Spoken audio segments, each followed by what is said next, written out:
अतल बितल सुतल रसातल तलातल महातल पाताक लोक है और इसके ऊपर भुव स्व मह जन तप सत्य लोक है। अर्थात यह 14 लोकों वाला ब्रह्मांड, इसमें रहने वाले जितने भी जड़ और चेतन हैं, ये भगवान विराट नारायण के शरीर के अंग हैं। अंग जैसे शरीर में हमारे आपके हाथ नाक कान पेट पीठ उंगली बाल सब है, उसी तरह 14 लोकों में जो जड़ और चेतन हैं भगवान विराट नारायण के शरीर के अंग हैं। तो ये बात बताई गई थी कि चेतन के साथ उचित व्यवहार करो। उचित क्या है, अनुचित क्या है, एक वाक्य में समझ लीजिए। आत्मनः प्रतिकूलानि परेषां न समाचरेत्। जो व्यवहार अपने को अच्छा नहीं लगता वह व्यवहार आप दूसरों के साथ मत करिए, यही उचित है। जैसा व्यवहार आपको अच्छा लगता है वैसा ही व्यवहार दूसरों के साथ करिए, यही उचित है। जैसे आपकी संतान आपका अपमान कर दे, आपकी इच्छा के विपरीत चले, आपको अति कष्ट होगा। अभी नहीं, कल्पना करिए जब हम बुढ़े हो जाएंगे मेरी संतान कैसा व्यवहार करेगी। अच्छा व्यवहार करेगी, आनंद की अनुभूति होगी, शांतिपूर्वक भगवान का नाम ध्यान आप कर सकेंगे। आत्मनः प्रतिकूलानि। अब संक्षेप में देखिए, चेतन के साथ उचित व्यवहार करिए, अनुचित नहीं। जड़ की वस्तु का सदुपयोग करिए, दुरुपयोग नहीं। और छोटी अवस्था से सद्गुरुदेव की शरण में जाओ, नाम ध्यान पूजन आदि की साधना सीख साधना करिए बस। अब इसी को आज एक दूसरी तरह से बता रहे हैं। स्मरन्त स्मारयन्तश्च मिथो घौघ हरिं परम्। यहाँ भगवान का एक विशेषण दिया गया है। अघ का अर्थ होता है पाप। पाप के समूह को हरण कर लेते हैं। बड़ा से बड़ा पाप आपने किया है, यदि कि प्रभु की शरण में जा दंडवत प्रणाम कर आप कहते हैं, हे प्रभु मैं आपका हूं, बस इतने से ही पाप का प्रायश्चित हो गया। लेकिन कैसे? जब इसके बाद उस पाप की पुनरावृत्ति आप नहीं करेंगे, दोबारा नहीं करेंगे। ऐसे भगवान हैं, पाप के समूह को भी नष्ट कर देने वाले परमात्मा हैं। तो कैसा जीवन बिताएं? ऐसा जीवन बिताएं हर कर्म करते समय और हर समय आपको भगवान की याद बनी रहे। दूसरा काम, जो भी आपके संबंध में आवे, जो भी आपके संपर्क में आवे, उसे भी भगवान की याद आ जाए, बस। एक वाक्य है। श्रीमद् भागवत ने कितने सरल ढंग से इस लोक और मरने के बाद परलोक में भी सुखी रहने का तरीका बताया गया है। स्मरन्त स्मारयन्तश्च। ऐसा जीवन बिताइए हर क्षण हर कर्म में आपको भगवान की याद बनी रहे। एक बात। दूसरी बात, जो आपके संपर्क में आवे, आपके संबंध में आवे, उसे भी भगवान की याद आ जाए, बस आत्म कल्याण का साधन हो गया, और कुछ नहीं करना। अब इसमें सारे दृष्टांत देखिए आप। आपकी बेटी बंगलौर में रहती है, आने वाली है क्योंकि आपके पोतरे की शादी है। बेटी अपने बच्चों को क्या सिखाती है? बेटा, नानी के यहाँ घर चल के नमस्ते गुड मॉर्निंग मत करना, नानी नाराज हो जाती है। वहाँ जाके जय श्री कृष्ण बोलना, जय श्री राम बोलना, जय श्रीमन नारायण बोलना। उतनी दूर तक आपके भक्ति के परमाणु जा रहे। स्मारयंत, आप दूसरे को भगवान की याद दिला रहे, याद दिला रहे। जब आप तिलक लगाते हैं, तुलसी की कंठी पहने हैं, हाथ में माला है, अपरिचित व्यक्ति आपको भी गुड मॉर्निंग नहीं कहेगा, नमस्ते नहीं कहेगा। राम राम बाबा जी, जय सिया राम, जय श्रीमन नारायण, यही बोलेगा। आपके स्वरूप को देखते ही उसे भगवान की याद आ गई। आपने कहा नहीं। आपकी यदि आदत है, फोन किसी का आता है तो आप उठा के राम राम जी बोलते हैं, आदत है। पहली बार जिसने फोन किया वो तो नमस्ते वगैरह करेगा, लेकिन जब कई बार फोन कोई कर लेगा आपके बाद आपके पास, उसको भी यही होगा। है तो वो व्यक्ति जो राम राम बोलता है, वो भी फोन में राम राम जी कैसे यही बोलेगा। आपने उसको भगवान की याद दिला दिया। यही भक्ति है, यही आत्म कल्याण का साधन है। आत्म कल्याण की साधना करने के लिए मनुष्य को बहुत कुछ करने की जरूरत नहीं।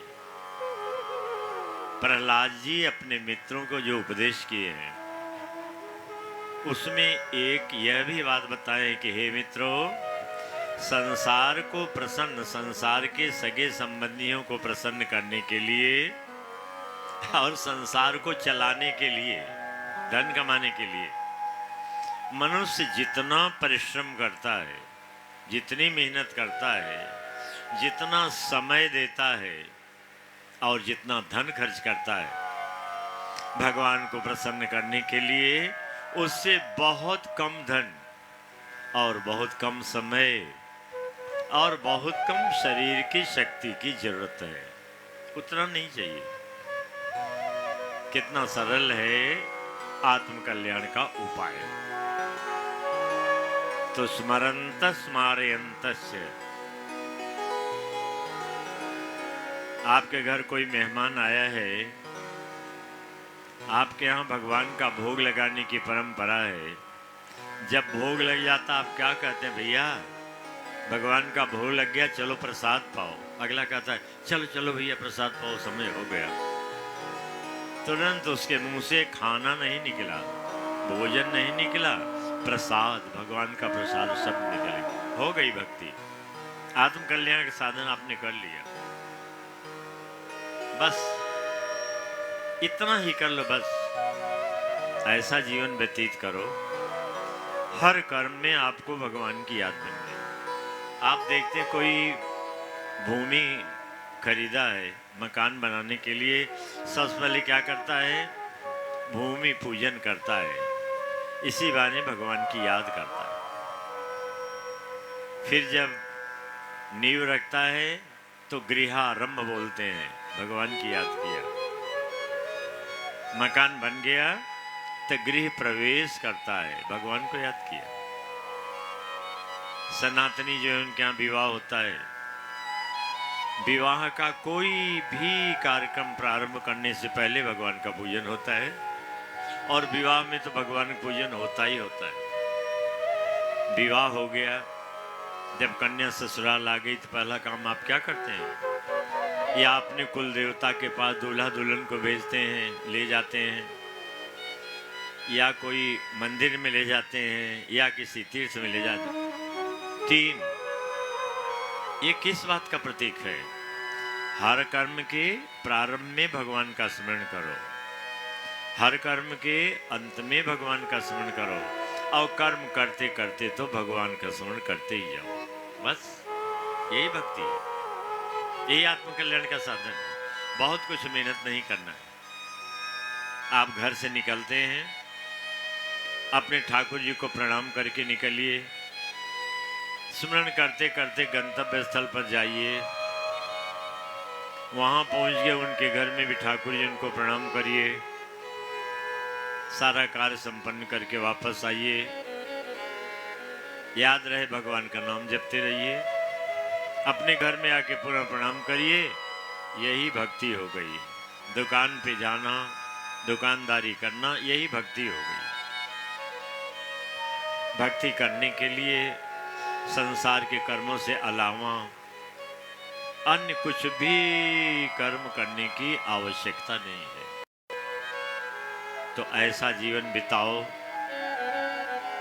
कि आपके जीवन के हर कर्म में आपको भगवान की याद बनी रहे, और जो भी आपके संपर्क में आवे उसे भी भगवान की याद आवे। बस इतना आपने कर लिया तो आत्म कल्याण का साधन पूरा हो गया। कुछ भी कमी नहीं रह गई, कुछ भी नहीं कमी रही। दान न कर पाए कोई हर्जा नहीं, तीर्थ नहीं कर पाए कोई हर्जा नहीं, यज्ञ तपस्या नहीं कर पाए कोई हर्जा नहीं, पूजा नहीं कर पाए तो भी कोई हर्जा नहीं है, पाठ नहीं कर पाए तो भी कोई हर्जा नहीं है। जो सबसे आसान काम है सुमिरन, वो तो कर सकते हैं। चलते फिरते, उठते बैठते, खाते पीते, रोते हंसते, सुख में दुख में, पवित्र अवस्था में अपवित्र अवस्था में निरंतर आप यदि प्रयास करें तो सुमिरन कर सकते हैं, पर प्रयास करना होगा। कहने में आसान है परंतु सारी साधनाओं से कठिन है। यदि आप एक नियम ले लिए कि मैं 3 घंटा रोज पूजा करूंगा, शायद इस नियम को आप आराम से निभा लेंगे, पर ये नियम लिया कि आज से निरंतर सुमिरन करते रहेंगे हर कर्म करते समय, ये जल्दी से संभव नहीं है, बहुत कठिनाई से संभव है, बड़े प्रयास के बाद संभव है, सामान्य रूप से संभव नहीं, बहुत प्रयास। कितना कठिन प्रयास है। 1 करोड़ 2 करोड़ 3 करोड़ 4 करोड़ तक जब जाएंगे तो थोड़ा सा ऐसा होगा कि कुछ सुमिरन चलने लगा है, फिर भूल जाएगा। और उस मंत्र की संख्या बढ़ाते बढ़ाते बढ़ाते बढ़ाते जब 5 साढ़े 5 करोड़ तक पहुंच जाएंगे तब काफी समय तक चलता रहेगा, कुछ समय के लिए भूल जाएगा। और जब मंत्र की संख्या 7 करोड़ पहुंच जाएगी तो सुमिरन आपका निरंतर हो जाएगा। इसी को बोलते हैं मंत्र की सिद्धि, इसी को बोलते हैं। बिना प्रयास के सुमिरन चलता रहे, शरीर से कुछ भी करते रहें, यही है मंत्र की सिद्धि। कहते हैं उनका मंत्र तो सिद्ध हो गया है, यही सिद्धि है। सुमिरन की निरंतरता ही मंत्र की सिद्धि है, तो मंत्र को सिद्ध करो। एक इसका और दूसरा तरीका है, यदि आपको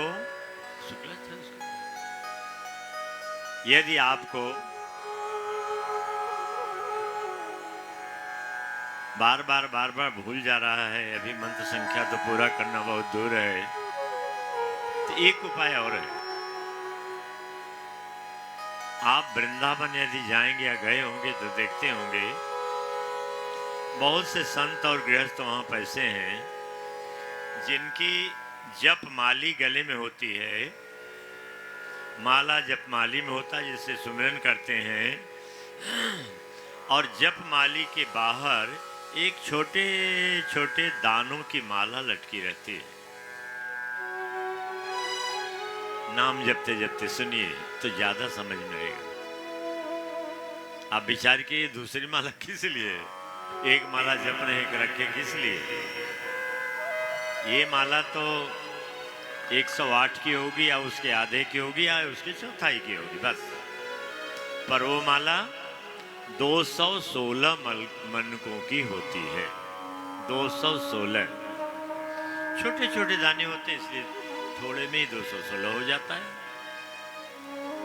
और इसके दाने तो थोड़ा लूज होंगे, इधर उधर खिसकते हैं, उसके दाने थोड़ा खींचेंगे तब खिसकेंगे, उसका भी कारण है।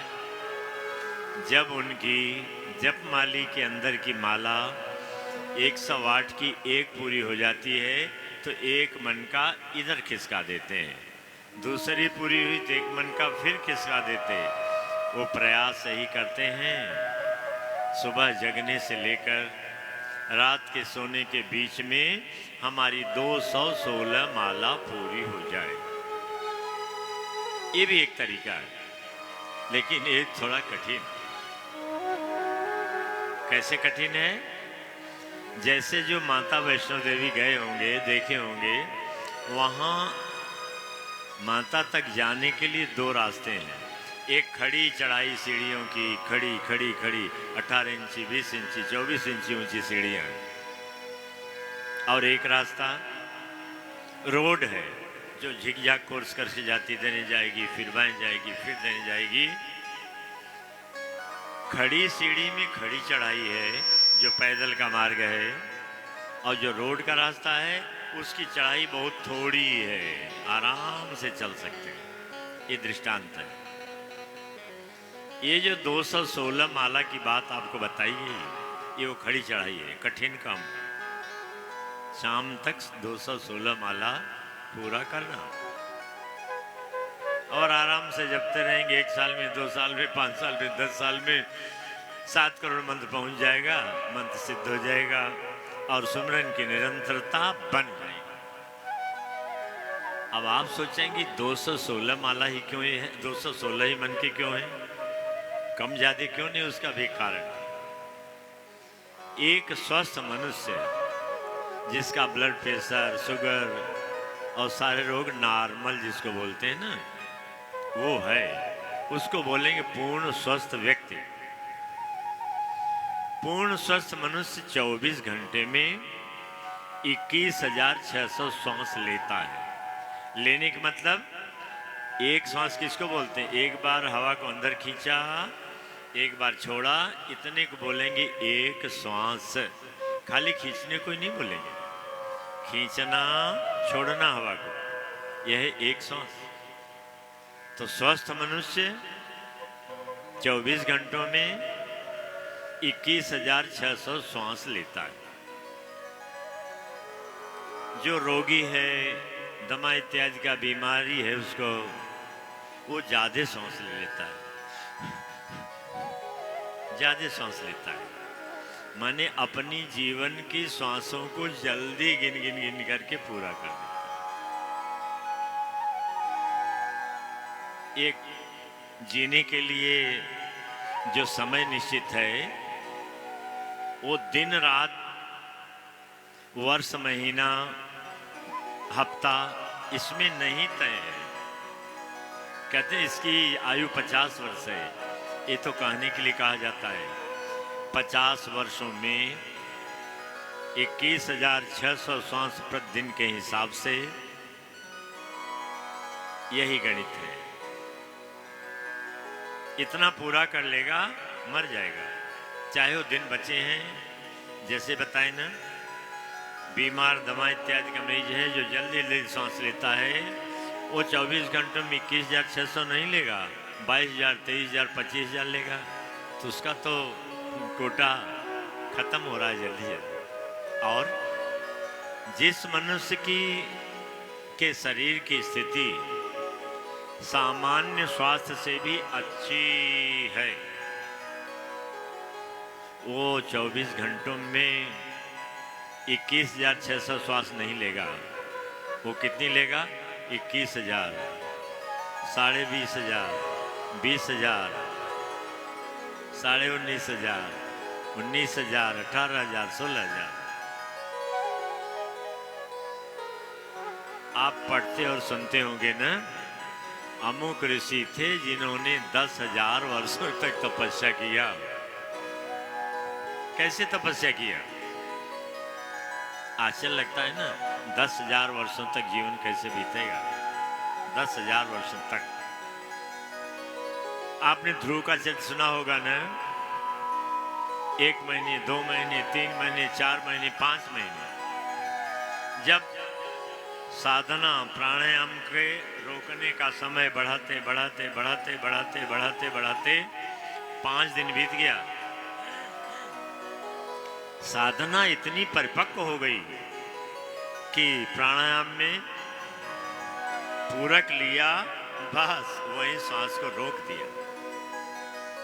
अब श्वास नहीं ले रहे हैं। जितनी उनकी आयु पूरी हुई थी, आयु के जितने श्वास लिए थे वहीं पर श्वास रुक गई, आगे की सारी बची हुई है। अब जितने दिनों तक तपस्या करते रहे, आयु वहीं रुकी रही, नहीं बढ़ेगी, क्योंकि सारे श्वास बाकी। हमने जीवन के प्रारंभ में बहुत दूध पी लिया, 1.5 लीटर रोज। अब डॉक्टर ने मना किया, तुम्हारा कोर्स पूरा हो गया, दूध बिल्कुल मत पीना। ये दृष्टांत है, श्वास का दृष्टांत है। जितनी श्वास आप प्राणायाम करके आयु क्यों बढ़ाई जाती, कैसे बढ़ जाती है? मान लो 1 मिनट में नॉर्मल 12 श्वास आप लेते हैं, 12 1 मिनट में। यदि प्राणायाम का अभ्यास करेंगे तो थोड़े दिन अभ्यास करने के बाद अपना परीक्षण करना कि 1 मिनट में कितनी श्वास मेरी आ जा रही है। 12 से 11 हो गई रही होगी, 11 से 10 हो गई रही होगी, 9, 8, 7, 5, 6 हो गई रही होगी। तो 1 मिनट की जो श्वास 6 श्वास बच रही, वो आयु को आगे बढ़ा देगी। अब आप समझ गए होंगे। तो स्मरंत स्मारयंतश्च मिथो गौग हरिम परम, ऐसा जीवन बिताओ कि जीवन के हर कर्म में, चाहे वह सांसारिक कर्म हो, चाहे वह आध्यात्मिक कर्म हो, आपको क्रोध आ गया है, किसी से लड़ाई कर रहे हैं, सांसारिक कर्म। आपको लोभ आ गया है, व्यापार में बेईमानी कर रहे हैं, सांसारिक कर्म। कोई बात नहीं, करिए, पर एक अभ्यास बनाइए, सुमिरन चलता रहे। जहां आपका सांस का कोर्स पूरा होगा, वहां जाते जाते आपकी सब बुराई अपने आप नष्ट हो जाएगी, प्रयास नहीं करना पड़ेगा। काम, क्रोध, लोभ, मद, मोह, मात्सर्य, हमारे आपके प्रयास से इन पर विजय प्राप्त करना संभव नहीं है। एक ही सरल साधन है, वो है सुमिरन। जितनी सुमिरन की संख्या आप बढ़ाते जाएंगे, आपके मरण बिगाड़ने में जो सहायक हैं, जो अनर्गल कर्म हैं, जो अन्यायपूर्ण कर्म हैं, वो धीरे धीरे समाप्त हो जाएंगे। आपको ज्ञान हो जाएगा, मुझे अपने कर्तव्य का पालन करना है, मुझे धर्म पूर्वक अर्जन करना है, ये ज्ञान हो जाएगा। अपने आप जीवन अच्छा हो गया ना। तो नाम का सहारा लीजिए, साथ ही साथ वाणी को ऐसा रखिए, जब आप किसी से जय श्री कृष्ण बोलेंगे, पहले तो आपने भगवान के नाम को उच्चारण किया, वो उच्चारण आपके कान में गया, सुना आपने, अगले के कान में गया, उसने भगवान का नाम सुना, फिर वो भी बोले कि जय श्री कृष्ण। वाणी से आपने किसी को भगवान की याद दिलानी, यही है भक्ति। आप तिलक लगाए हुए हैं, कोई भी सनातनी देखेगा, भले आप को हाथ जोड़कर से झुका के प्रणाम न करे, पर मन से वो प्रणाम कर लेगा आपको। तिलक भगवान की याद दिलाएगा, तिलक भगवान का प्रतीक है, याद दिलाएगा। हमारा कोई बच्चा मर जाता है तो उसके कपड़े को देख हम रोते हैं, हो यही याद दिलाए ना। कपड़ा बच्चे की याद दिलाया, तिलक भगवान की याद दिलाता, माला भगवान की याद दिलाता है, तलवार भगवान की याद नहीं। हाथ में तलवार है तो याद नहीं दिलाई, हाथ में बंसी है, हाथ में माला है, ये भगवान की याद दिलाई। वेशभूषा भगवान की याद दिलाई, अपने को भी और किसी के भी। व्यवहार भगवान की याद दिलाएगा। व्यवहार क्या है? आप भोग लगा के भोजन प्रसादी करते हैं, आपके रिश्ते नाते आते हैं, उन्हें भी भोग लगा हुआ प्रसाद देते हैं। ये आपका व्यवहार है। उन्हें भगवान की याद दिलाएगा, हम भगवान का प्रसाद खा रहे हैं, बस। तो एक प्रसंग ये पूरा हुआ। स्मरन्त स्मारयन्तश्च मिथो घौघ हरिं परम। जो समस्त पापों को विनष्ट करने वाले परमात्मा हैं, उनकी याद हमें भी सदा बनी रहे, और जो हमारे संपर्क में आवे उसे भी भगवान की याद आवे। बस एक वाक्य याद कर लीजिए और इसे ही अपने आचरण में उतारने का प्रयास करें।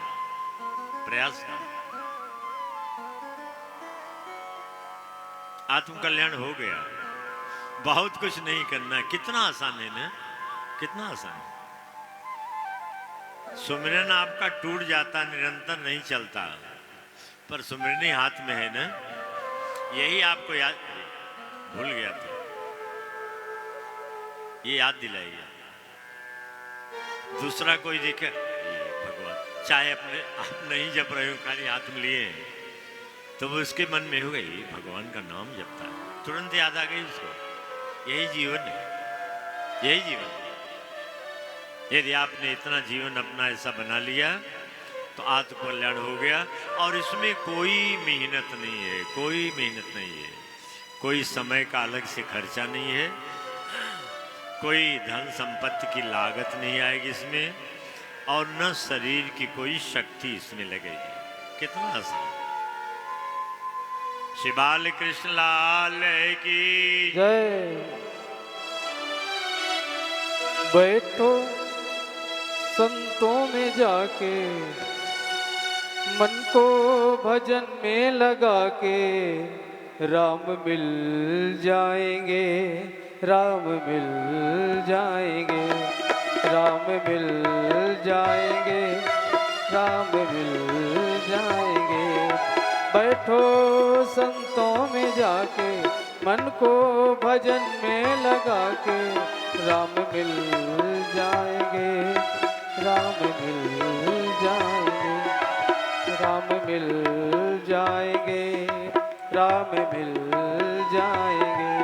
बैठो संतों में जाके, मन को भजन में लगा के, बैठो संतों में जाके, मन को भजन में लगा के, राम मिल जाएंगे, राम मिल जाएंगे, राम मिल जाएंगे, राम मिल जाएंगे।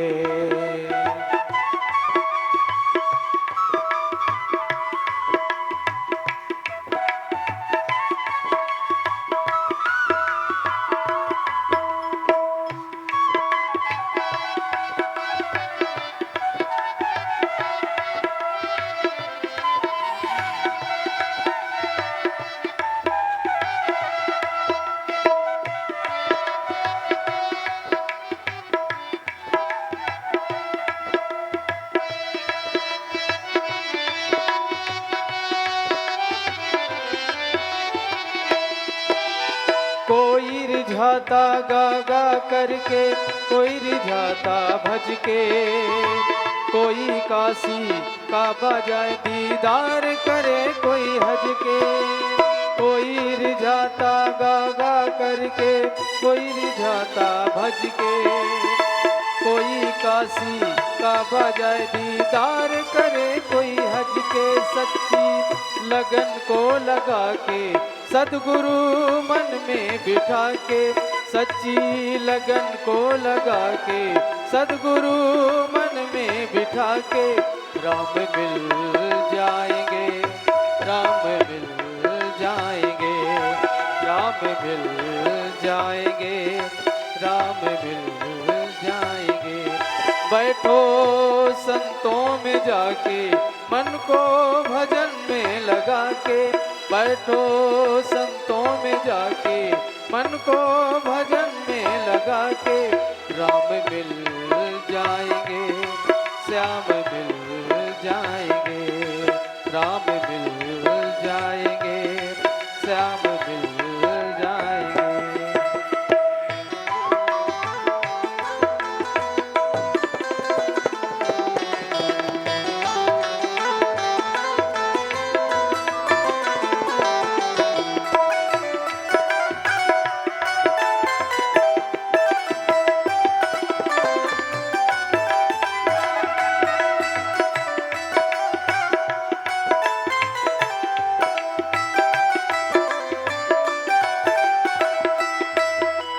इधर उधर क्या ढूंढे प्यारे, तेरा मन मंदिर है, तेरे मन मंदिर में देखो वो तेरा ईश्वर है। इधर उधर क्या ढूंढे प्यारे, तेरा मन मंदिर है, तेरे मन मंदिर में प्यारे वो तेरा ईश्वर है। सच्ची लगन को लगा के, सतगुरु मन में बिठा के, सच्ची लगन को लगा के, सतगुरु मन में बिठा के, राम मिल जाएंगे, श्याम मिल जाएंगे, राम मिल जाएंगे, श्याम मिल जाएंगे। बैठो संतों में जाके, मन को भजन में लगा के, बैठो संतों में जाके, मन को भजन में लगा के, राम मिल जाएंगे, श्याम मिल जाएंगे, राम मिल जाएंगे, श्याम मिल जाएंगे, राम मिल जाएंगे, श्याम मिल जाएंगे। विश्वासो गुरुवाक्येषु स्वस्मिन् दीनत्व भावना,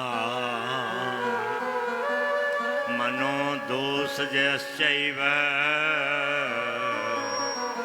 कथायां निश्चला मतिः।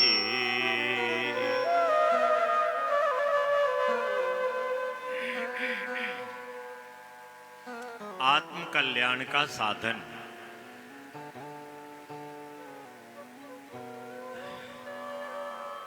गृहस्थ व्यक्ति हो अथवा विरक्त संत हो, दोनों के जीवन में पहली बहुत जरूरी चीज है, आवश्यक कर्म है सत्संग।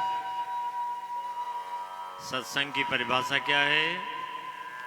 जहां भी एक से अधिक लोग इकट्ठा होकर भगवान के नाम, ध्यान, पूजन, वर्णन, श्रवण ये कर्म करें, उसको बोलते सत्संग। जैसे एक व्यक्ति धार्मिक ग्रंथ पढ़ रहा है, 1, 2, 4, 6 लोग सुन रहे हैं, ये है सत्संग।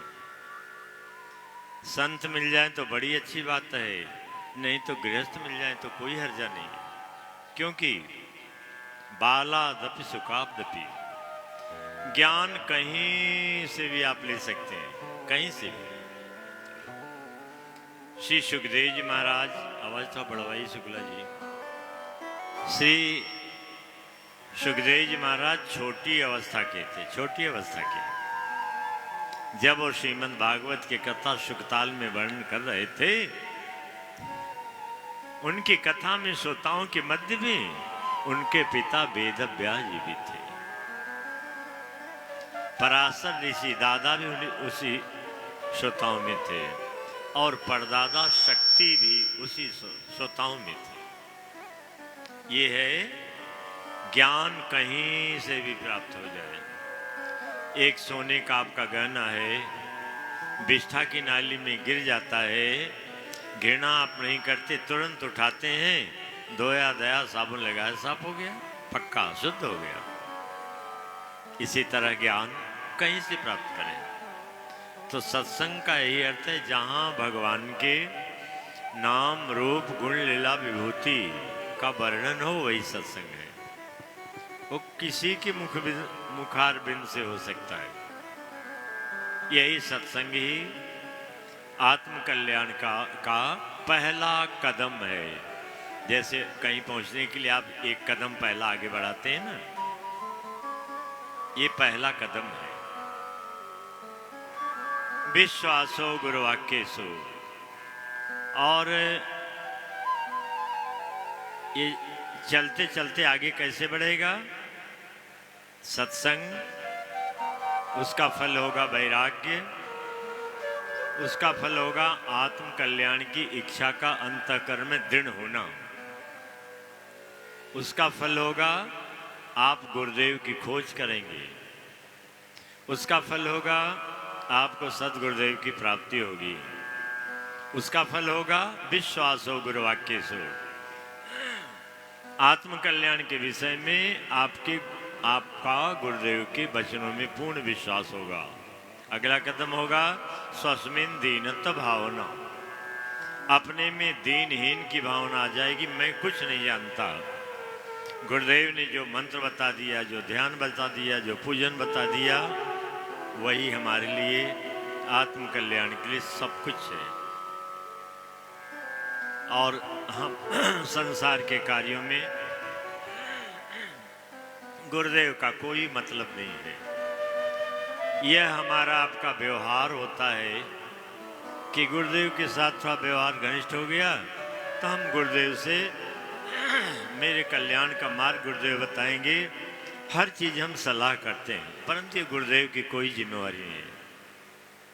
आपके व्यापार में घाटा हो रहा है कि मुनाफा हो रहा है, आपका ससुर बड़ा बीमार है कि स्वस्थ है, संतान हो रही है कि नहीं हो रही है, लायक है कि नालायक है, ये सब में गुरुदेव का कोई अधिकार नहीं। केवल एक में अधिकार है, आत्म कल्याण के विषय में, बस। इसलिए आत्म कल्याण के विषय में गुरुदेव के वचनों में पूर्ण रूपेण विश्वास करें। दूसरी एक बात बता रहे हैं, तीसरी बताएंगे। दूसरी, मैं कुछ नहीं जानता, कोई नाम नहीं जानता, कोई ध्यान नहीं जानता, कोई पूजन नहीं जानता, कुछ नहीं। ये है दीनत्व भावना। और तीसरा है मनोदोष जयश्चैव। ये बड़ी महत्वपूर्ण बात है। हमारे मन का सबसे बड़ा दोष क्या है? एक क्षण के लिए विचार के उत्तर भी मैं देता हूं, स्वयं विचार करिए। हमारा मन कहाँ जाता है तो हमें पतन की तरफ ले जाता है, उसको बोलते हैं दोष दृष्टि। बस इस पर विजय प्राप्त करो, प्रयास करो। तो क्या करेंगे?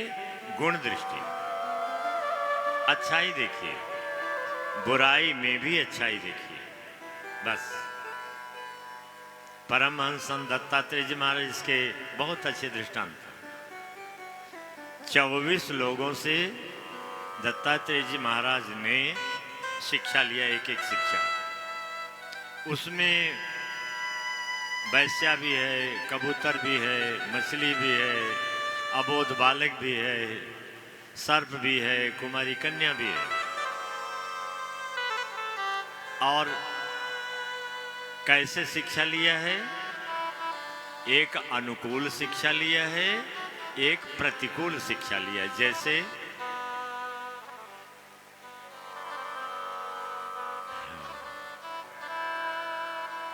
वैश्या ने दिन भर आशा किया कि मेरे पास कोई पुरुष आएगा और मुझे धन देगा। जब निराश हो गई,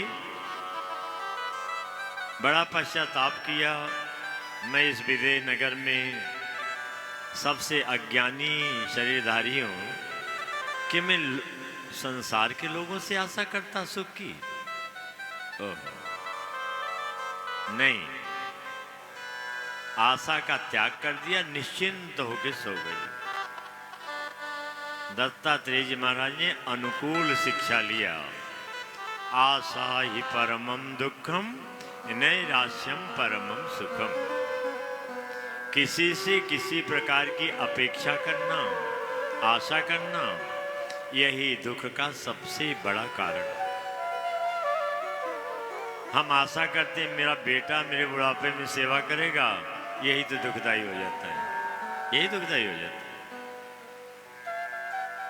यदि आपने पहले अर्थात पिछले जन्मों में सेवा किया है तो सेवा मिलेगी, नहीं किया है तो नहीं मिलेगी। अच्छा परिवार भी मृत्यु के समय में बुरा हो जाएगा, क्योंकि हमने किया ही नहीं तो मिलेगा कहाँ से? नहीं मिलेगा, नहीं मिलेगा। हमारे आश्रम में एक महाराज थे, अभी शरीर पूरा हो गया, कोई हम लोगों का परिचय नहीं था। हम लोगों का संप्रदाय भी अलग था, हमारा रामानुज संप्रदाय, उनका रामानंद संप्रदाय है, लेकिन प्रारंभ से रहते थे, आश्रम के बड़े ही तैसे थे। उनकी सेवा हम संतों ने इतनी अच्छी तरह से किया, भगवत कृपा से संतुष्ट होकर शरीर उन्होंने त्याग। कहाँ परिवार है? कोई परिवार नहीं है। जो की है वो मिलेगा, किया होगा उन्होंने किसी का, नहीं तो कितने लोग हैं कहाँ मिलती सेवा? नहीं मिलती। और सबसे बड़ी सेवा वृद्धावस्था की सेवा। आशा ही परम दुखम। यदि वो आशा किए होते कि आश्रम वाले मेरी सेवा करेंगे और न सेवा होती तो कितना कष्ट होता। मरना तो समय से ही होता है, पर शरीर त्याग के पहले जो संतुष्टि और असंतुष्टि होती है वो भी हमारे मरण को सुधारने में सहायक अथवा मरण के बिगाड़ने में सहायक हो जाती है, सहायक हो जाती है। तो आशा प्रसंग भाई दत्तात्रेय जी महाराज ने वैसा से अनुकूल शिक्षा लिया। उसने जब आशा छोड़ दिया तो सुखपूर्वक सो गई। दत्तात्रेय जी महाराज ने शिक्षा लिया, आशा किसी से नहीं रखना। इसीलिए श्रीमद् भागवत में शुक्राचार्य जी महाराज ने अपने शिष्य बलि को शिक्षा दिया है, धर्माय ससेर्थाय कामाय स्वजनाय च पंचधा विभजन वित्तम् इहा मूत्र च मोदते।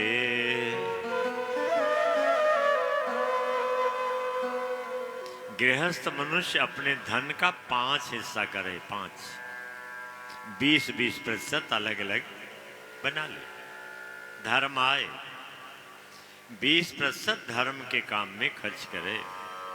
यश तीर्थाय 20% यश कीर्ति के लिए करे। विद्यालय बनवावे, धर्मशाला बनवावे, पाठशाला बनवावे, गौशाला बनवावे, अनाथालय बनवावे, रोड बनवावे, बाग बगीचा लगावे, कुआं लगावे, प्याऊ लगावे।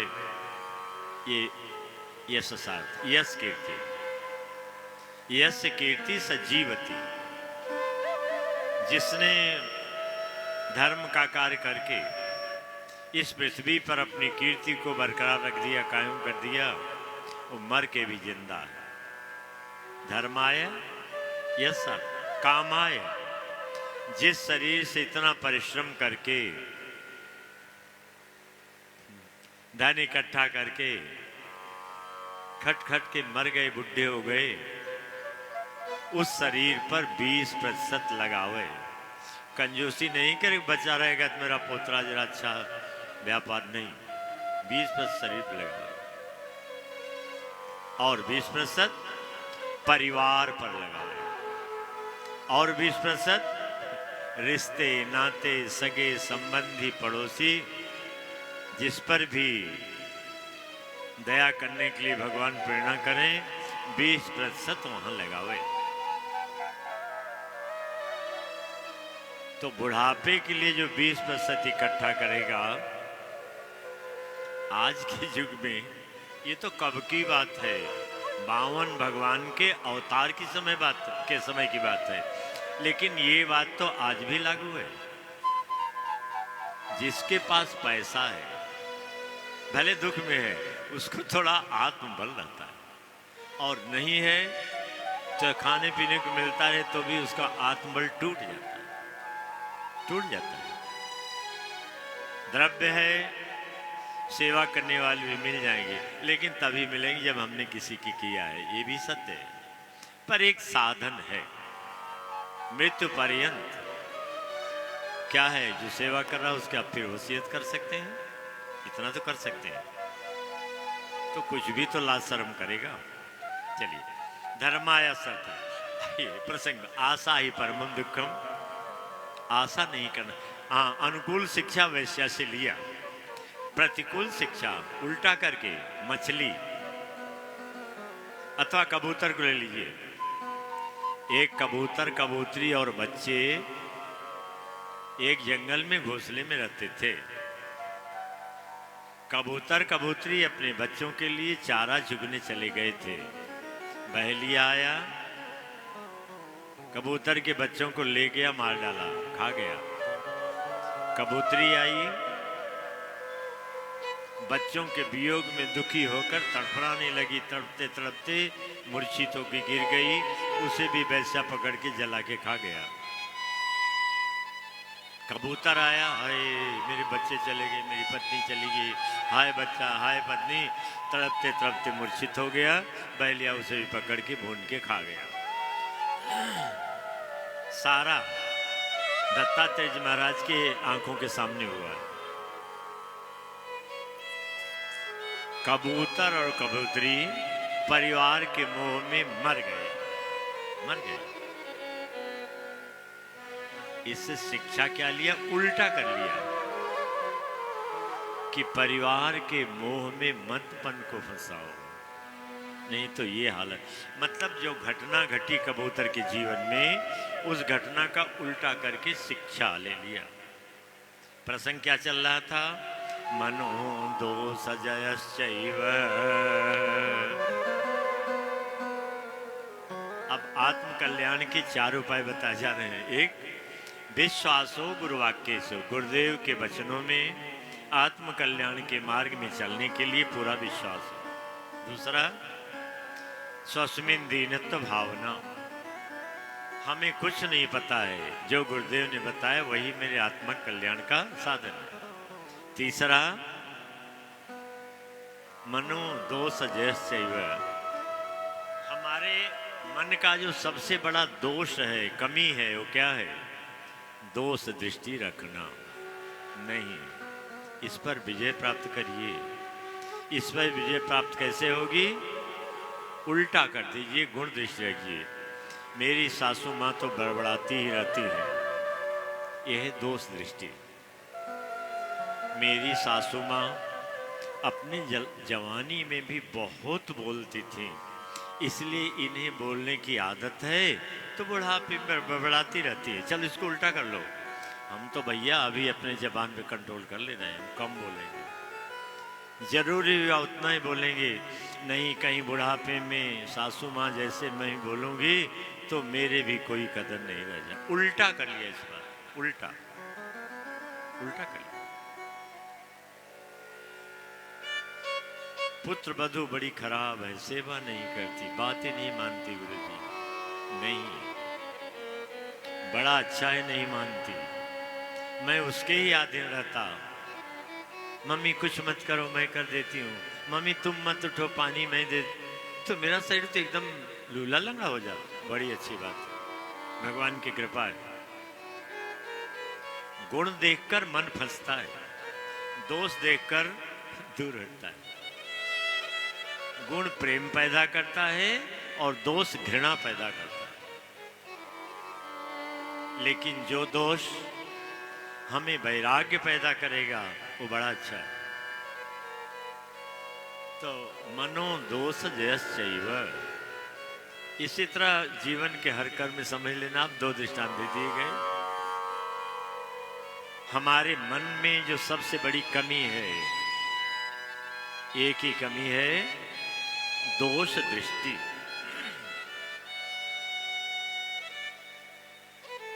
जब समुद्र मंथन हुआ, अमृत का कलश निकला,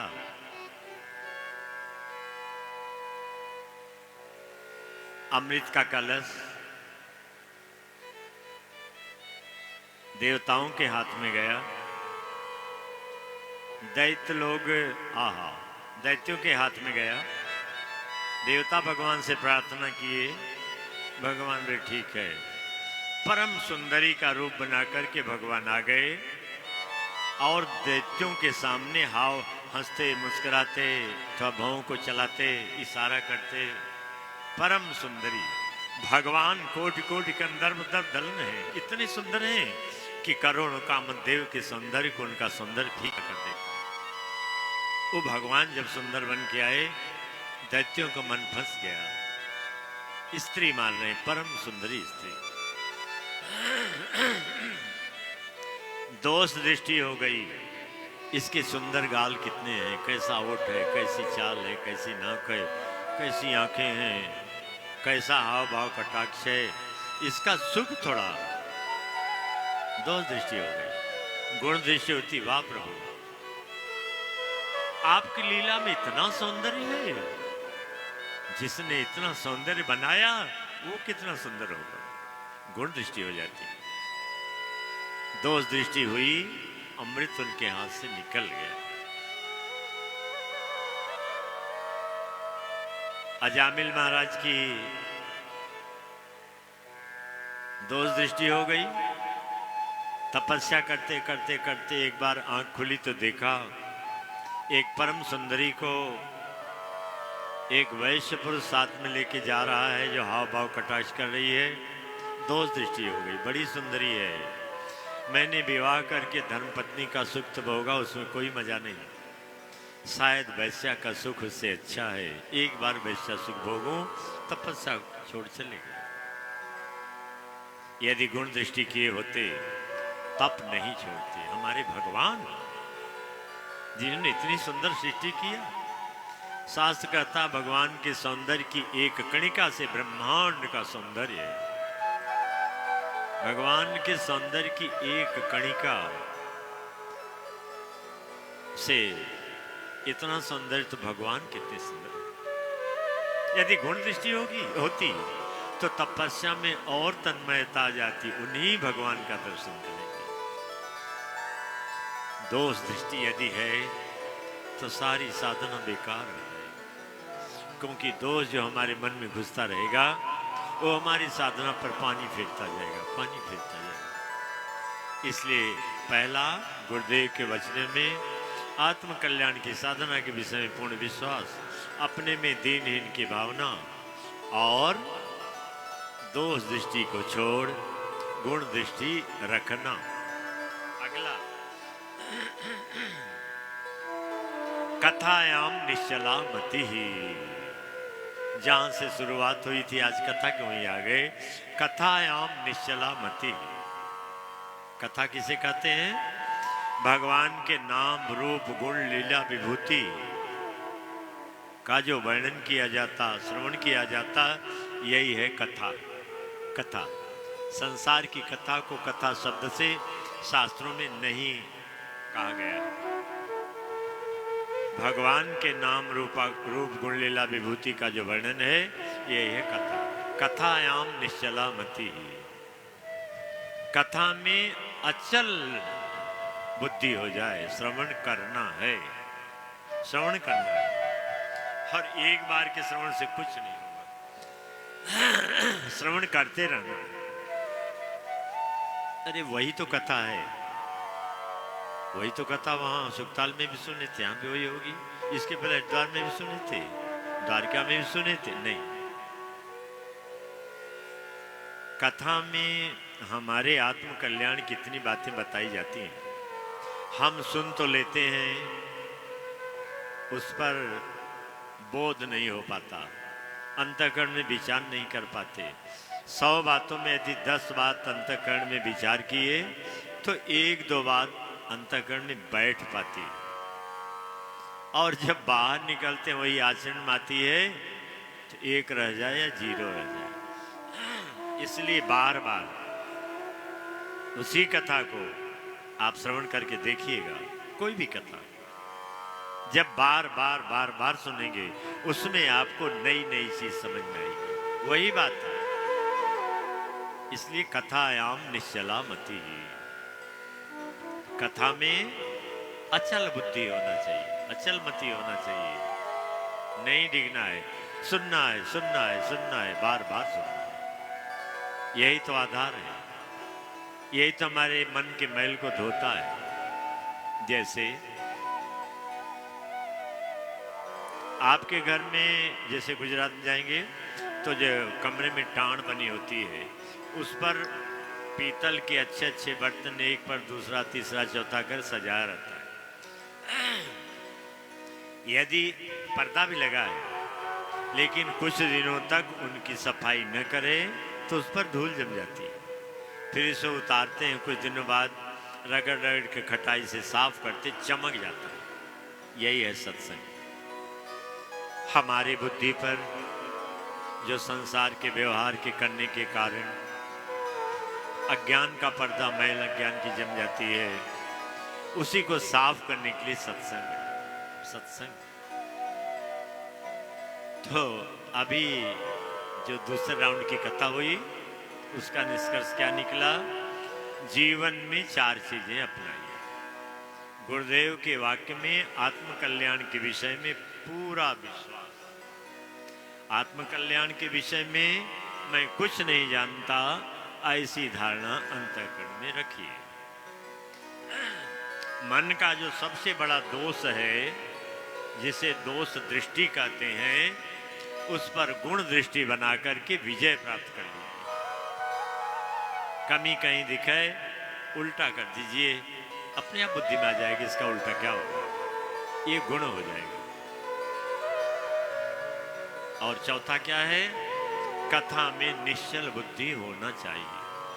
कभी नहीं अनुभव करे कि बहुत कथा सुन। वैसे तो किसी भी धर्म कर्म से कभी तृप्त नहीं होना चाहिए। बहुत दान कर लिया, बड़ी सेवा कर लिया, बड़े तीर्थ कर लिए, बहुत कथा सुन लिया, नहीं, इससे हमेशा अतृप्त रहे।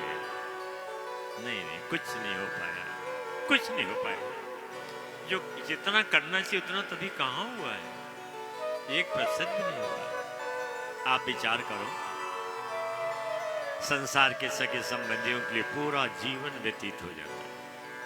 उनको प्रसन्न करने के लिए नाराज तो नहीं है, नजर टेढ़ी है कि नहीं, कैसा व्यवहार इसने किया, बस उसी को सुलझने में कहीं रूठ न जाए, हमारा सारा जीवन व्यतीत हो जाता है। यदि यही भावना सत्संग में होगी तो सत्संग के साथ भी ये होगी।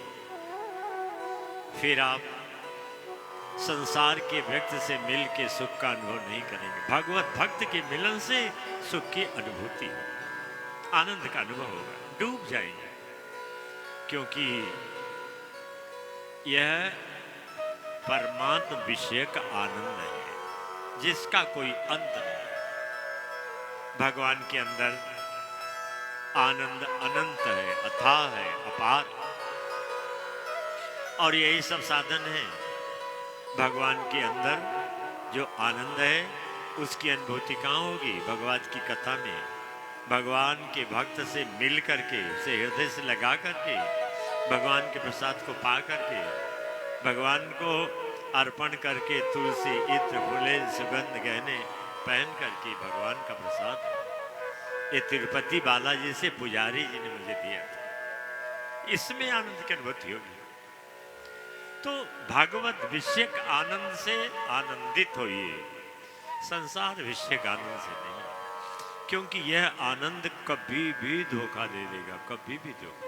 आज से हम सुख की अनुभूति करते हैं संसार के व्यक्ति और वस्तु से, यह कभी भी हमारे दुख का कारण कभी बन जाएगी। एक क्षण में कब परिवर्तन हो जाएगा कोई पता नहीं।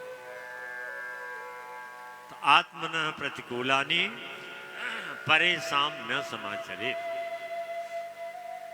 जो व्यवहार अपने को अच्छा नहीं लगता, वह व्यवहार अन्य के साथ मत करिए। जैसा व्यवहार आपको अच्छा लगता है, वैसा ही व्यवहार दूसरों के साथ करिए। यही आत्म कल्याण के इच्छुक व्यक्ति को जीने का तरीका है। जैसा करेंगे वैसे ही मिलेगा।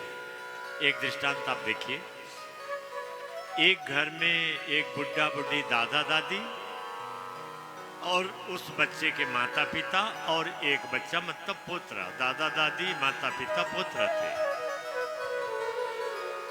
पहले बहुत गरीब थे। दादा दादी ने इतनी मेहनत किया कि बड़े धनी हो गए। संसार की कई चीजें हैं जो हमारे अंदर बहुत जल्दी अभिमान पैदा कर देती हैं। धन, विद्या, पद, सम्मान, भक्ति, ये सब अभिमान के कारण बन जाते हैं। कब? जब हम सावधान नहीं रहते तब। सावधान रहेंगे तो नहीं, ये अभिमान के कारण। ये तो विनम्रता देंगे। धन बढ़ेगा, विनम्रता आएगी। पद बढ़ेगा, झुक के रहेंगे। कीर्ति बढ़ेगी, हाथ जोड़ के मिलेंगे। लेकिन ये कब होगा? जब आप सावधान रहें। अभिमान आ गया, मन में विचार आया, हम लोग बढ़िया बढ़िया भोजन करते हैं, ये अपने माता पिता को खिलाते हैं, हिस्सा बढ़ जाता है। 150 किलो आम है, 1 किलो लाए, 2 ही मिलता है, 2 तो उधर चला जाता है। चल ठीक है। पहले के समय में जो महल मकान होते थे उनके सामने थोड़ी दूरी पर सामान्य मकान बने होते थे, झोपड़ी अथवा कच्चा मकान। बेटा को और बहू को अभिमान आने के कारण उसने ऐसा किया कि माता पिता को वहां रख दिया। ये तो आप सब गृहस्थ अनुभव करते हैं ना कि पोतरा पोतरी दादा दादी से माता पिता की अपेक्षा ज्यादा प्रेम करते हैं। उसका कारण है माता पिता को इतना समय नहीं है कि बच्चे को स्नेह कर सके। दादा दादी के पास समय है, पोतरा पोतरी की हर इच्छा पूरी करता है। तो पोतरा वहीं ज्यादा करके रहता था, केवल खाने के लिए घर में आ गया वहीं रहता था। बड़ा प्रेम था। नाम जपते जपते कथा सुनी। कथा में खो जाएंगे कोई लाभ नहीं होगा, मंत्र भूल जाएगा। और मंत्र जपने में खो जाएंगे, कथा की बात भूल जाएगी तो कोई घाटा नहीं। पोतरा देखा कि मेरे दादा दादी मुझे बड़ा प्रेम करते, लेकिन मेरे माता पिता इन्हें बहुत कष्ट देते हैं। एक दिन थोड़ा बड़ा हो गया, थोड़ा समझदार हो गया।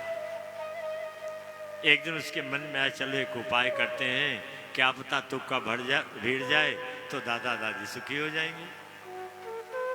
भोजन बन गया, आवाज गया, चलो जल्दी आओ, दौड़ के आओ, क्यों समय बर्बाद करते हो। पुत्रा रात में बोला, दादा दादी आप दुखी हैं? बोले हाँ बेटा दुखी हैं, क्या करें, किसको दोष दे, अपने कर्म का फल है, हमने इसको दुखी किया होगा, दे रहा है, क्या करें, कहाँ जाएंगे, रहना तो यही। मेरी एक बात मानो दादा, मैं आपको एकदम सुखी कर दूंगा। बोले बताओ बेटा। ये तो कई बार कथा हम सुन चुके हैं ना, दादा दादी पोतरा पोतरी से इतना प्रेम करते हैं, वो कहता है दादा घोड़ा बन जाओ तो दादा घोड़ा बन जाता है। क्यों? प्रेम की अधिकता के कारण। पीठ पे बैठ के कान पकड़ लेगा, टिक टिक घोड़ा आगे बढ़ो, दादा घोड़ा बन के आगे। क्यों? प्रेम के कारण। बालक ने कहा दादा दादी कल जब पिताजी कहें कि जल्दी आओ भोजन ले जाओ, इतनी जोर से दौड़ना कि जानबूझ के गिर जाना और मिट्टी का बर्तन फूट जाए। बोले नहीं बेटा मारेगा, भोजन बंद कर। नहीं दादा दादी एक बार मेरी बात मान लो, प्रेम इतना है, बात मान लिए। अगले दिन बोले चलो जल्दी आओ दौड़ के। दोनों दौड़े, जानबूझ के गिर गए। मिट्टी की थाली, मिट्टी का गिलास, मिट्टी कटोरी गिरी और टूट गई। अभी उसके बेटा और बहू तो बाद में बोलते हैं। पोतरा दौड़ा, माँ बाप के पास गया, हे मम्मी, हे माँ, हे पिताजी, इनका भोजन बंद कर दो। बड़ा आश्चर्य लगा, क्या हो गया मेरे बेटे को? क्या हुआ बेटा? पिताजी, ये जो बर्तन मिट्टी का आपने इनको दिया था दादा दादी को, मैंने सोचा था जब ये मर जाएंगे वो बर्तन रखूंगा और आपको उस कुटिया में रखूंगा और उसी बर्तन में आपको भोजन दिया करूंगा। इन्होंने आपका घाटा नहीं किया पिताजी, आपकी संपत्ति मेरी संपत्ति होगी, मेरा घाटा किया है, इसलिए आज से इनका भोजन बंद कर दो। दादा दादी भी चले गए अपनी कुटिया में, सोचे अब आज तो भूखा ही रहना पड़ेगा। माता पिता बोले बेटा अच्छा जाओ दादा दादी के पास, ऐसा ही करूंगा। चला गया पुत्र। अब दादा दादी बड़े दुखी हैं, बेटा तेरी बात मान के मुझे बड़ा दादा दादी चुप रहो, अभी परिणाम आने दो। दोनों बैठ के पति पत्नी बड़ा विचार करते, मेरा बेटा देख रहा है मैं अपने माता पिता के साथ कैसा व्यवहार कर रहा हूं, समझदार हो गया, अब तो अबोध नहीं है, ये तो काम सब बिगड़ जाएगा, हमारा बुढ़ापा भी ऐसा बीतेगा जैसे हमारे माता पिता का बीत रहा। तो चलो अब सुधार करते हैं। गए, प्रेम से माता पिता को लाते, बोले माता पिता अब वहां आप नहीं रहेंगे, ये कपड़े उतार दीजिए, ये नए कपड़े पहनिए और अब आज से पहले आप भोजन करेंगे, हम लोग बाद में भोजन करेंगे। पोतरा बड़ा खुश हो रहा है, बड़ा खुश है। पोतरे का प्रेम है ना, जिससे हमारा प्रेम होता है उसको सुखी देखकर उतना अधिक सुख होता है जितना अपने को सुखी पाकर के सुख नहीं। बहुत आनंदित हो रहा है। दादा दादी का जीवन सुधर गया एक पोतरे के द्वारा दी गई शिक्षा के कारण। ज्ञान की बात कहीं से भी ले सकते, छोटे से बड़े से। तो जैसा हम करते हैं हमारे सामने आता है। आप देखते हैं ना, किसी को जब बड़ा कष्ट आता है तो क्या कहता है, गुरुजी मैंने तो जीवन में कभी चींटी को भी जानबूझ करके नहीं मारा है, यही कहता है। इसका मतलब वो जान रहा है कि ये जो कष्ट मुझे मिला है हमारे द्वारा किए गए पाप कर्म का परिपाक फल जान रहा है। इतना ही जान रहा है, किस पाप का, किस जन्म में किए गए पाप का फल है ये नहीं जान रहा है, इसलिए कहता है, इसलिए कहता है। तो प्रसंग आज का शुरुआत जो हुई थी, आत्मन प्रतिकूलानि परेशान समाचरे। एक सूत्र अपने जीवन में अपना लो, एक नियम अपना लो। जो व्यवहार हमें अच्छा लगता है ऐसा ही व्यवहार हम दूसरों के साथ करें। जो व्यवहार हमें अच्छा नहीं लगता ऐसा व्यवहार हम किसी के साथ भी न करें। बस ये जन्म भी इस संसार में सुखी हो जाएगा। इहा मुत्र च मोदते गुणाधिकान मुदम लिप्से अनुक्रोशम गुणाधमान मैत्रेम समानादन्विच्छे न तापैरभिभूयते। अंतिम उपदेश, अंतिम। जो अपने से बड़े हैं, उम्र में, धन में, विद्या में, पद में, किसी माने भी बड़े हैं, उनका सम्मान करिए, आदर करिए, उनको वंदन करिए, ऐसा आचरण करिए कि आपके आचरण को देखकर वो संतुष्ट रहे। बस मिल गया आशीर्वाद, जीवन और मरण दोनों धन्य हो गए। अनुक्रोशम गुणाधमात, जो आपसे छोटे हैं आयु में, विद्या में, पद में, धन में, सम्मान में, प्रयास करो थोड़ा उन्हें भी ऊंचा उठाने का प्रयास करो कि कम से कम मेरी बराबरी में तो आ जाए। छोटों के साथ ऐसा व्यवहार। मैत्री समाना धर्मेच्छेद, जो हमारे बराबर के उनके कैसा व्यवहार करना उनके साथ, मित्रता का व्यवहार, मित्र जैसा।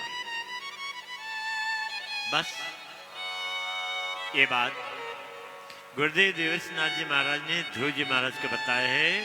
जब ध्रुव जी तपस्या करने के लिए मां सुनीति की आज्ञा मान निकल पड़े थे,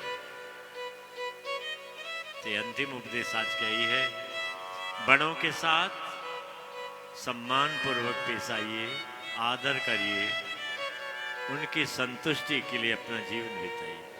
यही आपको मिलेगा। जो आपके बराबर हैं उनके साथ मित्रता का व्यवहार करिए। जो आपसे छोटे हैं उन पर कृपा करिए, सहायता करिए, उन्हें उठाने का प्रयास करिए। ये भी बेचारा कम से कम मेरी बराबर में आ जाए। बस। शिवाल कृष्ण लाल की जय।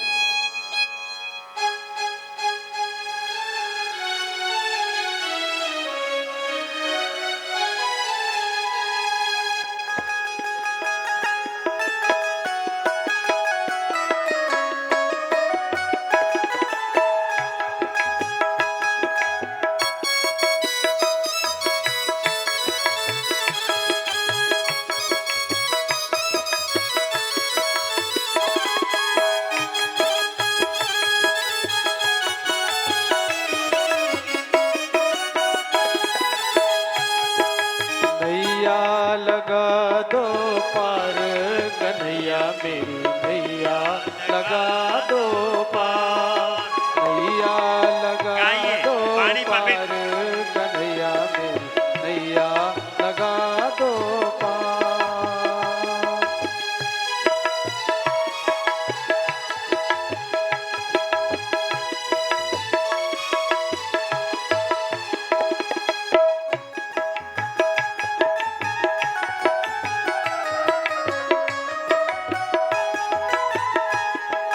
इस नैया में चार चोर हैं, इस नैया में चार चोर हैं, काम क्रोध मद लोभ कन्हैया मेरी नैया लगा दो पार, नैया लगा दो पार कन्हैया मेरी नैया लगा दो पार।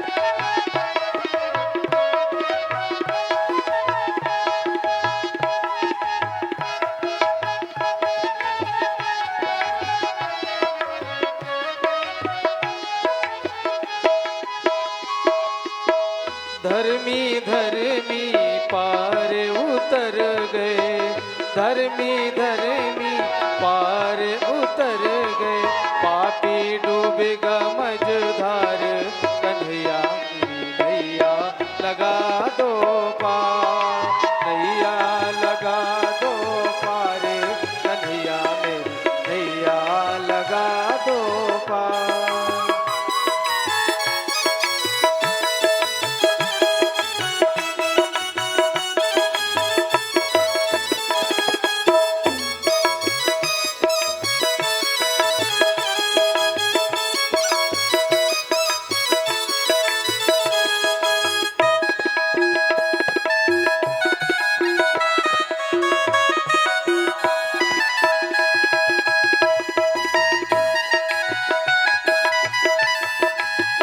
डूब रही है जीवन नैया, डूब रही है जीवन नैया, तुम ही बनो पतवार कन्हैया मेरी नैया लगा दो पार, तुम ही बनो पतवार कन्हैया मेरी नैया लगा दो पार, नैया लगा दो पार कन्हैया मेरी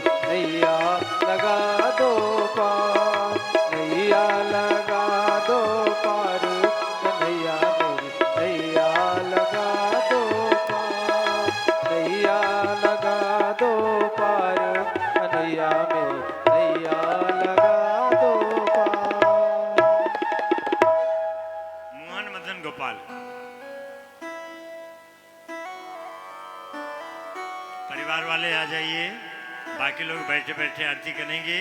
आरती आपके पास जाएगी।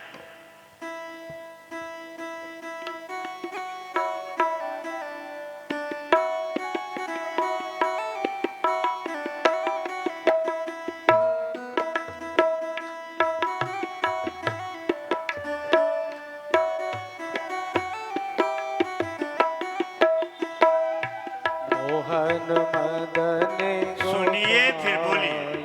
की सखी आरती की जय। मोहन गाइए, मदन बोलिए। गोपाल की सखी आरती की जय। नंद यशोदा की सखी आरती की जय। नंद यशोदा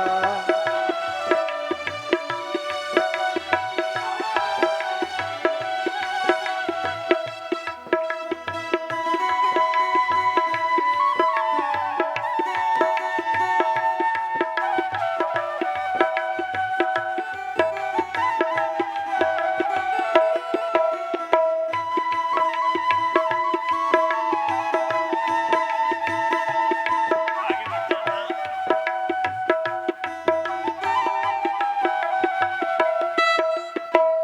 मोर मुकुट पीतांबर सोहे। मोर मुकुट पीतांबर सोहे। रुको। हमारी सूरत मन को मोहे। बोलो। सामरी सूरत मन को मोहे। हर मुरली उर्मा के सखी आरती की जय। मोहन मदन गोपाल की सखी आरती की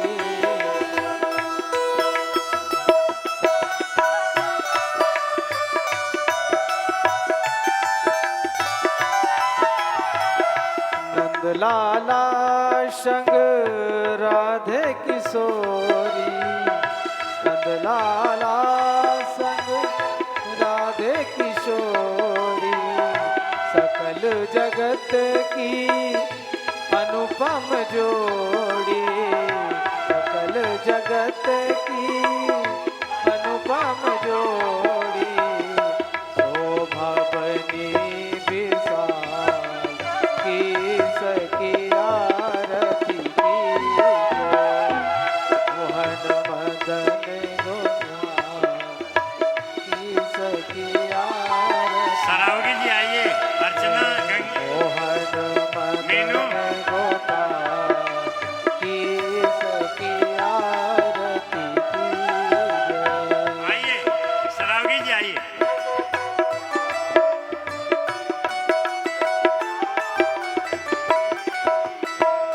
कंचन थार कपूर की बातें। कंचन थार कपूर की बातें। ब्रजभामिनी मिले आरती गाते। ब्रजभामिनी मिले आरती गाते। आनंद मदन गोपाल की सखी आरती की जय। आनंद मदन गोपाल की सखी आरती की जय। मोहन मदन गोपाल की सखी आरती। जो ये आरती प्रेम से गावे। जो ये आरती बस सरावगी जी आइए। अर्चना आओ। परम पद पावे। बस वैकुंठ परम पद पावे। मिले कृपानंद लाल की सखी आरती की जय। मिले कृपानंद लाल की आरती कीजिए, मोहन मदन गोपाल की सकी आरती।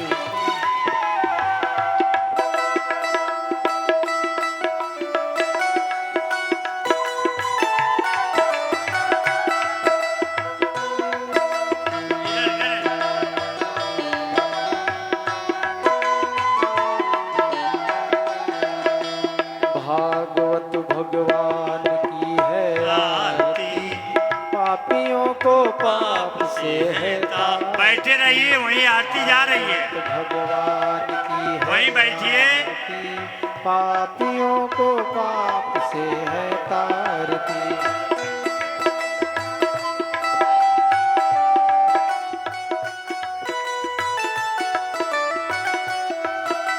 शांति गीत पावन पुनीत, सापों को मिटाने वाला, हरि दर्श कराने वाला।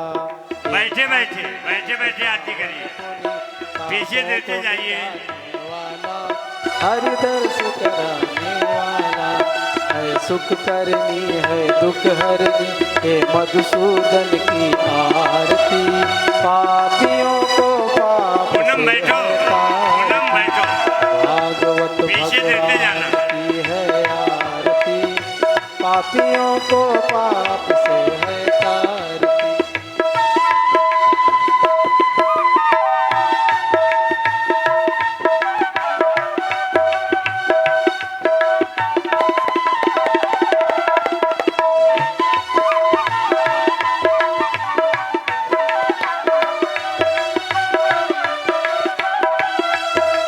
मधुर बोल जग बंद खोल, सन्मार्ग दिखाने वाला, बिगड़ी को बनाने वाला।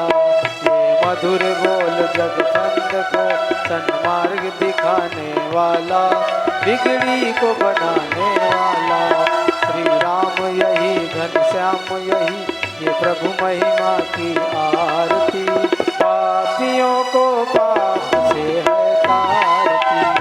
भागवत भगवान की है आरती, पापियों को पाप से है तारती।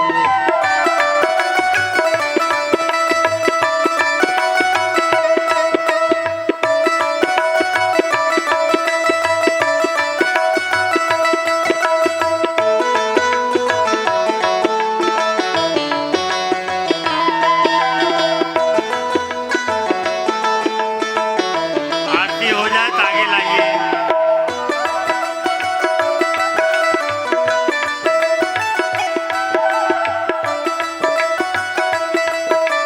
रुको रुको,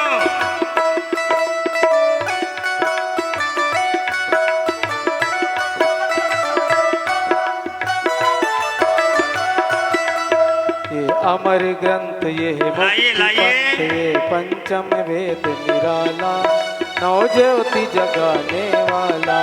ये अमर ग्रंथ ये मुक्ति पंथ, ये पंचम वेद निराला, नौ ज्योति जगाने वाला। हरि नाम यही हरि धाम यही, ये जग मंगल की आरती, पापियों को पाप से है तारती। भागवत भगवान की है आरती, पापियों को पाप से है तारती। भागवत भगवान की है आरती, पापियों को पाप से है तारती। भागवत भगवान की है आरती, पापियों को पाप से है तारती। भागवत भगवान की है आरती, पापियों को पाप से है तारती। भागवत भगवान की है आरती, पापियों को पाप से है तारती। भागवत भगवान की है आरती, पापियों को पाप से है तारती। पापियों को पाप से है तारती। श्री बाल कृष्ण लाल की जय हो। जो जहाँ है बैठ जाइए, खड़ा कोई नहीं रहेगा। हाथ जोड़िए, गुरुदेव का प्रभु का ध्यान करिए, प्रार्थना। पंखा चला दीजिए।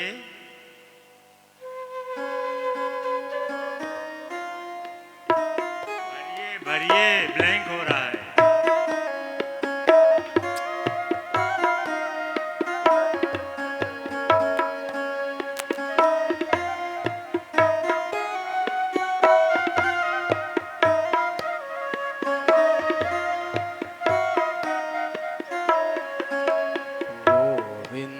मेरी ये प्रार्थना है, भूलूं न मैं नाम भी तुम्हारा, निष्काम होके दिन रात गाऊं गोविंद दामोदर माधव।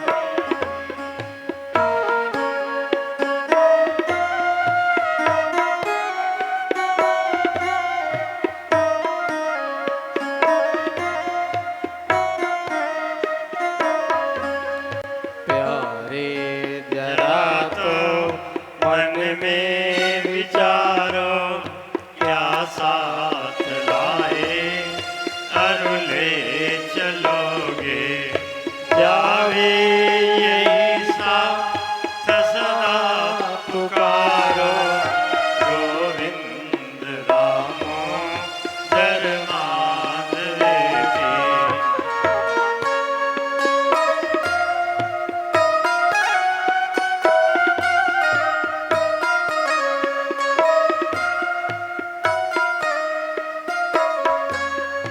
नारी धराधाम सुपुत्र प्यारे, संगमित्र सद्भान द्रव्य सारे, कोई न साथी हरि को पुकारो गोविंद दामोदर माधव की।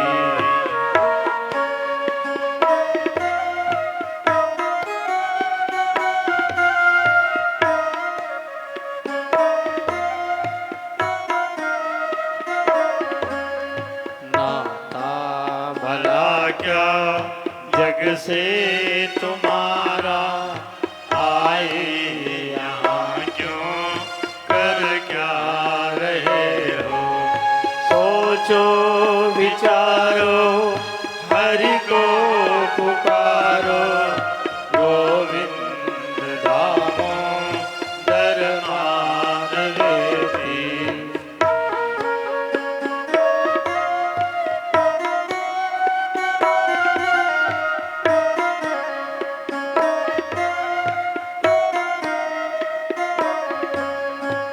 देहांत काले तुम सामने हो, बंशी बजाते मन को डुबाते, गाते यही हम तन नाथ त्यागे गोविंद दामोदर माधव की।